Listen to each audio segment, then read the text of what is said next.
इस वीडियो के अंदर हम लोग डिस्कस करने वाले हैं 80C से लेकर 80U के अंदर आपको क्या क्या डिडक्शन मिलती है इनकम टैक्स के अंदर। जी हाँ, वैसे आप इस साल से by default new tax system के अंदर फॉल करने वाले हैं। तो कौन सी डिडक्शंस आपको न्यू टैक्स सिस्टम के अंदर अलाउ रहती है, कौन सी ओल्ड में रहती है, क्या उनकी कंडीशंस होती है, क्या लिमिट्स होती है, ये सब कुछ जानने को मिलेगा आपको इस वीडियो के अंदर। वीडियो को स्टार्ट करने से पहले बताना चाहूंगा, अगर आप प्रैक्टिकली सीखना चाहते हैं आईटीआर फाइलिंग, उसके साथ में ये सारी डिडक्शन आप कैसे ऑप्टिमाइज कर सकते हैं अपनी आईटीआर के साथ में, कैसे टैक्स प्लानिंग कर सकते हैं, तो इसके ऊपर हम लोगों ने पूरी मास्टर क्लास को लाइव कर रखा है। तो लिंक दे दूंगा डिस्क्रिप्शन बॉक्स में, एक बार जरूर प्लीज चेकआउट कीजिएगा। पहले बात करते हैं हम लोग कंडीशंस के बारे में कि जो 80C से लेकर 80U तक की जो डिडक्शंस होती है उसको लेने से पहले आपको ये चीजें जाननी जरूरी है। पहली चीज, आपकी जो भी ग्रॉस टोटल इनकम होगी उसको कभी भी ये एक्सीड नहीं कर सकती। सिंपल सी बात है, अगर 5 लाख की आपकी इनकम है तो मैक्सिमम 5 लाख की ही भाई डिडक्शन ले सकते हो 80C से लेकर 80U तक। सेकेंड कंडीशन ये है, जो स्पेशल टैक्स रेट होती है, जैसे आजकल कई लोग म्यूचुअल फंड में इन्वेस्ट करते हैं, स्टॉक मार्केट में करते हैं, तो इक्विटी के ऊपर जो आपका प्रॉफिट बनता है, चाहे शॉर्ट टर्म बनता है चाहे लॉन्ग टर्म बनता है, उसके ऊपर स्पेशल टैक्स रेट लगती है। 15% लगता है, 10% का टैक्स रेट लगता है। तो ध्यान रखिएगा भाई, उसके ऊपर आपको ये डिडक्शंस अवेलेबल नहीं होती है। साथ में यहाँ पे जो क्रिप्टो की अर्निंग्स होती है, ऑनलाइन गेमिंग से अर्निंग्स होती है, लॉटरी हो गया, पजल्स हो गया, तो ये जितनी भी स्पेशल टैक्स रेट वाली जो अर्निंग्स होती है ना, उनके ऊपर भी ये डिडक्शंस एप्लीकेबल नहीं होती है। अब पहले यहाँ पे जो डिडक्शंस सबसे मोस्ट पॉपुलर जो डिडक्शंस काम आती है वो आती है 80C की डिडक्शन, और इसी के अंदर आपका 80CCC और 80CCD सबसेक्शन 1 आपका शामिल होता है। 80C के अंदर अगर आप नॉर्मली देखेंगे, कहीं पे भी अगर आप इन्वेस्टमेंट करते हैं, जैसे आपका LIC का प्रीमियम हो गया, प्रोविडेंट फंड का बेसिकली आप जो भी इन्वेस्टमेंट करते हैं, अगर आपका सुकन्या समृद्धि अकाउंट खुला हुआ है वहाँ इन्वेस्टमेंट हो गई, ELS म्यूचुअल फंड जहाँ पे 3 साल का ब्लॉकिंग पीरियड होता है वहाँ पे अगर आपने इन्वेस्टमेंट कर रखी है, 5 साल की टैक्स सेविंग FD हो गई, आपके बच्चे की ट्यूशन की फीस हो गई, अगर आपने होम लोन ले रखा है तो उसका जो प्रिंसिपल का रीपेमेंट है, इंटरेस्ट का तो अलग से मिलता ही है, लेकिन जो प्रिंसिपल का रीपेमेंट आप करते हैं पूरे साल भर में एज ए EMI, उसका डिडक्शन हो गया, स्टैम्प ड्यूटी हो गई, आपके रेशन चार्जेस हो गए नए घर के, इसके अलावा सीनियर सिटीजन सेविंग स्कीम्स वगैरह हो गई।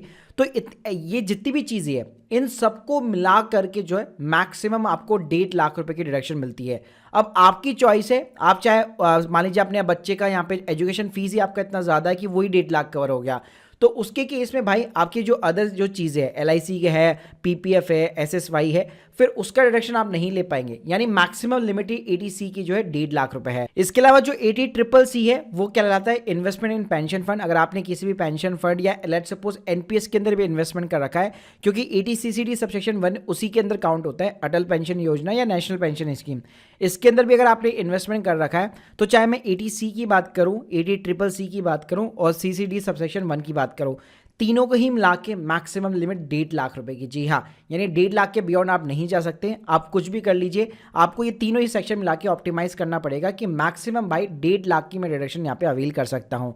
और यहाँ पे ये जो तीनों सेक्शन में डिडक्शंस हैं वो केवल आपको ओल्ड टैक्सेस में मिलने वाली है, न्यू टैक्सेस में भाई ये डिडक्शन अलाउड नहीं रहती है। इसके अलावा नेक्स्ट जो सेक्शन है वो काफी मोस्ट पॉपुलर है under the old tax regime, 80CCD subsection B करके आता है। इसके अंदर ये होता है कि अगर आप नेशनल पेंशन स्कीम के अंदर खुद की तरफ से कंट्रीब्यूशन करते हैं, एडिशनल कंट्रीब्यूशन करते हैं, ठीक है, तो आपको 80C में जो 1.5 लाख मिलता है उसके अलावा 50,000 रुपए की एडिशनल डिडक्शन मिलने लग जाएगी।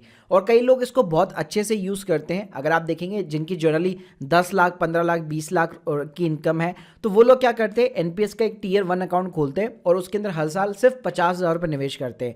इससे क्या होता है, 80C उनके पास में डेटा ऑलरेडी हो रखा होता है, तो वो लोग इस वाले सेक्शन के अंदर 50,000 रुपए की एडिशनल डिडक्शन यहाँ पे क्लेम कर लेते हैं, और ये डिडक्शन भी केवल ओल्ड टैक्स में अलाउ रहती है। इसके अलावा नेक्स्ट जो सेक्शन आता है वो आता है 80CCD सबसेक्शन 2 करके, ये NPS का ही पार्ट होता है। पहले जैसे आप पहले खुद कंट्रीब्यूट कर रहे थे NPS के अंदर या पेंशन स्कीम के अंदर, अब यहाँ पे क्या होगा, एम्प्लॉयर आपका कंट्रीब्यूट करता है। जनरली ये गवर्नमेंट एम्प्लॉयज़ के केस में देखा जाता है कि स्टेट गवर्नमेंट के जो एम्प्लॉयज़ होते हैं, सेंट्रल गवर्नमेंट के जो एम्प्लॉयज़ होते हैं, उनका जो NPS अकाउंट होता है या जो पेंशन अकाउंट होता है उसके अंदर एम्प्लॉयर भी कंट्रीब्यूट कर रहा होता है।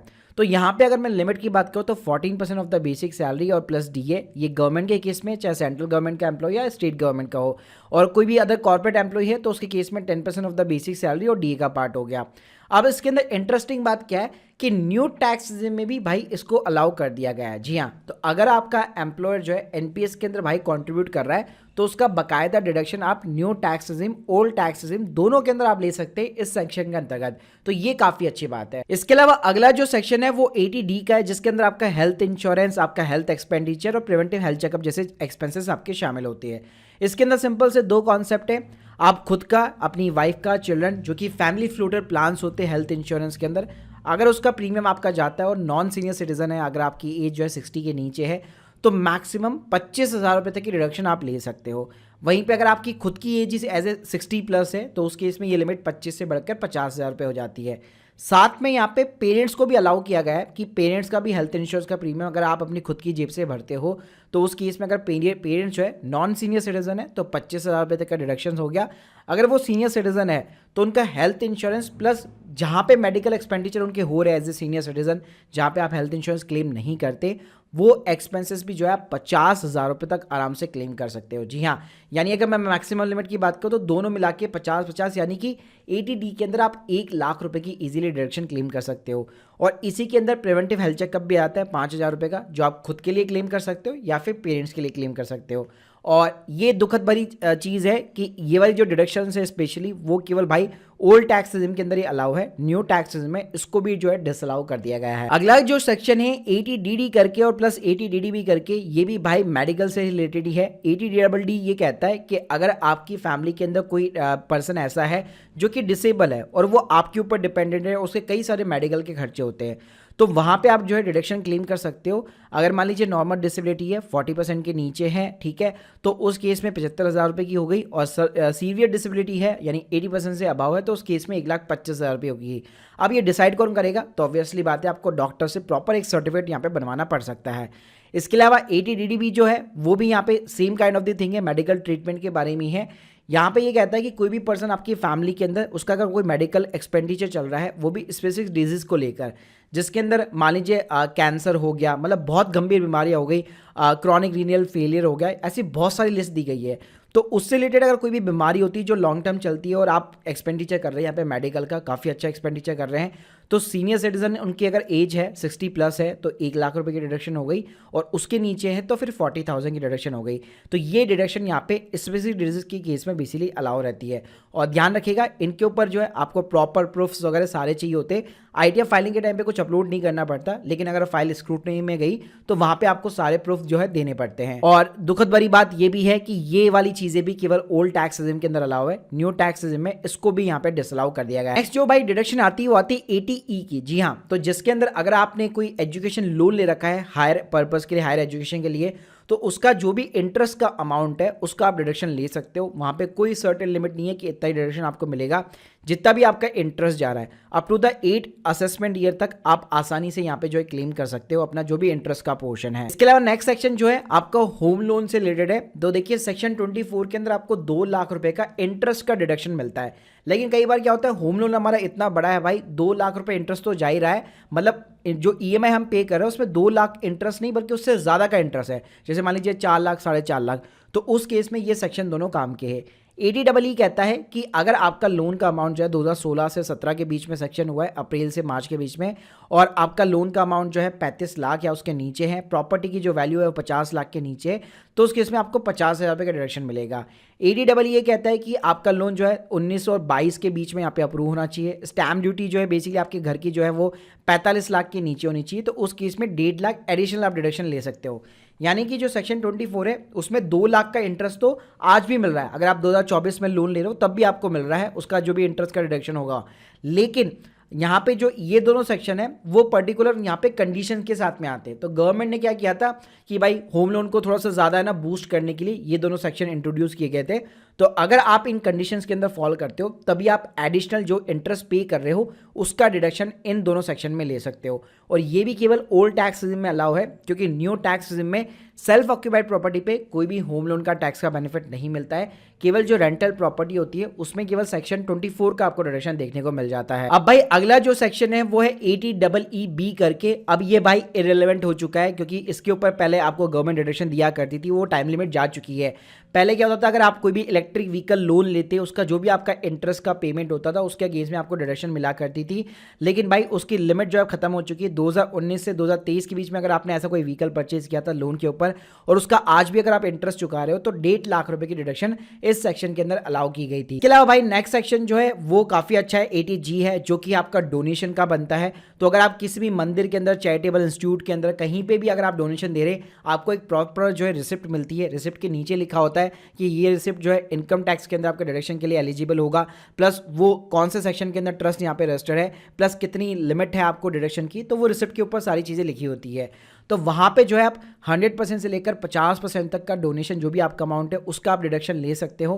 कैश के अंदर ध्यान रखिएगा, 2000 के ऊपर किया तो डिस्क्वालीफाइड हो जाएगा। 2000 तक आप कैश में कर सकते हो, लेकिन उसके ऊपर फिर आपको UPI NEFT, मतलब ऑब्वियसली बात है डिजिटल ट्रांसफर आपको करना पड़ेगा, और ये डिडक्शन भी केवल ओल्ड टैक्स सिस्टम के अंदर अलाउ है। नेक्स्ट भाई जो सेक्शन है वो है 80G का। अगर आपको आपकी कंपनी जो है HRA वगैरह प्रोवाइड नहीं करती और आप रेंट पे रहते हो, ठीक है, रेंट अच्छा खासा पे करते हो, तो ये उनके लिए सहूलियत है जो कि सैलरी एम्प्लॉयज है, सेल्फ एम्प्लॉयड बंदे हैं, अपना रेंट वगैरह पे करते हैं।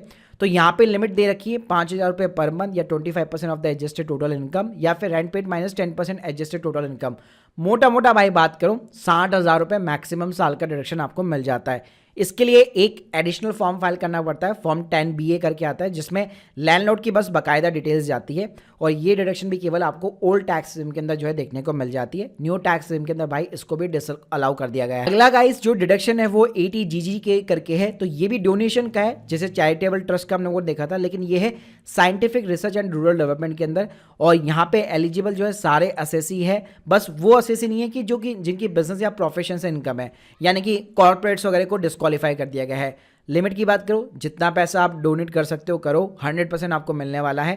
बस कैश के अंदर 10,000 के ऊपर अलाउ नहीं है, बाकी 10,000 के नीचे अलाउ है। अगला भाई जो सेक्शन है वो काफी इंटरेस्टिंग है, 80GGB करके और 80GGC करके। जी हाँ, और ये है भाई पॉलिटिकल पार्टी को डोनेशन। जी हाँ, तो अगर आप एक कंपनी चला रहे हैं, प्राइवेट कंपनी चला रहे हैं, पब्लिक लिमिटेड कंपनी चला रहे हैं, ठीक है, तो 80GGB के अंदर जितनी भी कंपनीज है, अगर वो पॉलिटिकल पार्टी को कंट्रीब्यूशन देती है, चाहे आम आदमी पार्टी हो, BJP हो, कांग्रेस हो, कोई भी हो, तो वहाँ पे भाई 100% जो है अमाउंट आप जो भी कंट्रीब्यूट कर रहे हैं वो पूरा आपको डिडक्शन मिल जाता है, बस कैश में नहीं होना चाहिए। ऐसे अगर आप इंडिविजुअल पर्सन है और आपने भी पॉलिटिकल पार्टी को चंदा वगैरह दे रखा है, कंट्रीब्यूट कर रखा है, तो वहाँ पे भी आपको जो रिसिप्ट मिलेगी वो 100% आप अमाउंट जो है यहाँ पे डिडक्शन एज ए ले सकते हो, कोई दिक्कत नहीं। अगला भाई जो डिडक्शन है वो है 80RRB करके और QQB करके। RRB कहता है कि रॉयल्टी ऑन पेटेंट्स। जी हाँ, तो अगर आपके नाम पे कोई पेटेंट रजिस्टर है, कंपनी कोई यूज़ कर रही है, उसका आपको रॉयल्टी प्रोवाइड करती है, तो जितना भी आपको अमाउंट पेमेंट रिसीव हो रहा है उसमें से मैक्सिमम जो है 3 लाख रुपए तक का डिडक्शन आपको अलाउ रहता है। और ये पेटेंट वगैरह जो है आपका 1/4/2003 के बाद में रजिस्टर होना चाहिए। इसके अलावा QQB जो है वो यहाँ पे जो है रॉयल्टी है ऑथर्स के लिए जो बुक्स वगैरह लिखते हैं, तो मान लीजिए चाहे जॉइंट ऑथर हो चाहे सिंगल ऑथर हो, कोई दिक्कत नहीं है। अगर इसमें यहाँ पे 2 केस बन सकते हैं, या तो आपको लमसम पेमेंट मिलता है एज ए रॉयल्टी, ठीक है, तो उस केस में भी यहाँ पे भी मैक्सिमम लिमिट जो है 3 लाख रुपए की है, और अदर केस में यहाँ पे 15% of the value of the book sold the during the financial year, उतनी आप यहाँ पे डिडक्शन वगैरह अवेल कर सकते हो। अगला भाई जो सेक्शन है वो काफी यहाँ पे मोस्ट पॉपुलर और फ्रिक्वेंट सेक्शन है, जिसका यूज लोग लेते हैं, वो है 80TTA करके 80TB करके। तो यहाँ पे अगर आपका सेविंग अकाउंट है उसके ऊपर ऑब्वियसली बात है इंटरेस्ट हमें मिलता है, तो 10,000 रुपये तक का इंटरेस्ट आपका माफ रहेगा, नॉन टैक्सेबल रहेगा, कोई टैक्स नहीं लगेगा, क्योंकि वो उसके ऊपर आपको डिडक्शन देखने को मिल जाती है। लेकिन जो 80TTB है वो यहाँ पे सीनियर सिटीजन के लिए अच्छी बात है कि उनको FD का भी जो इंटरेस्ट मिलता है उसके ऊपर भी डिडक्शन मिल जाती है, जो कि लिमिट है 50,000 रुपये की, यानी 50,000 में आपका सेविंग अकाउंट का इंटरेस्ट भी शामिल हो गया और FD का जो इंटरेस्ट होता है वो भी शामिल हो गया, specially for the senior citizen. लेकिन एक बुरी खबर यहाँ पे ये है कि न्यू टैक्स सिस्टम में इसका कोई डिडक्शन नहीं मिलता है, ये डिडक्शन भी केवल आपको ओल्ड टैक्स सिस्टम में देखने को मिल जाती है। इसके अलावा भाई लास्ट हमारा सेक्शन आता है 80U करके। जी हाँ, तो अगर जो ITR फाइल कर रहा है टैक्स पेयर डिसेबल पर्सन है, तो नॉर्मल डिसेबिलिटी है लेस देन 40% है तो 75,000 की डिडक्शन, और सीवियर डिसेबिलिटी है तो 1,25,000 की डिडक्शन, प्लस यहाँ पे कोई एक्सपेंस पे एक्चुअल एक्सपेंस के बेस पे डिडक्शन नहीं है। भाई ये बहुत अच्छा सेक्शन है, अगर डिसेबल पर्सन है तो वो आराम से चाहे 1 रुपया भी चाहे खर्च कर रहा है तो आराम से इतनी डिडक्शन यहाँ पे अवेल कर सकता है। ये थे सारी की सारी 80C से लेकर 80U तक की डिडक्शन। बाकी गाइस हमारी मास्टर क्लास को चेकआउट मत करना मत भूलिएगा, जिसके अंदर मैंने आपको प्रॉपर तरीके से आईटीएफ फाइलिंग सिखाई हुई है हर सेगमेंट के ऊपर, और मैंने आपको जितनी भी डिडक्शन बताई भाई इनका प्रॉपर तरीके से यूज़ कैसे लेना है, कैसे आपको इन हिडन डिडक्शन के साथ में टैक्स प्लानिंग करनी है। इसके अलावा सेक्शन 10 की डिडक्शंस होती है, बहुत सारी जो है आपके कैपिटल गेन के ऊपर भी टैक्स प्लानिंग होती है। तो ये सब कुछ मैंने इस कोर्स के अंदर यहाँ पे मेंशन किया हुआ है, तो प्लीज़ एक बार यहाँ पे ज़रूर चीज़ें जो है चेकआउट कीजिएगा। बाकी अगर आप लोग के कोई भी डाउट्स है कमेंट बॉक्स के अंदर बताइए, और हमारे चैनल को सब्सक्राइब करना मत भूलिएगा। Thank you guys, thank you very much.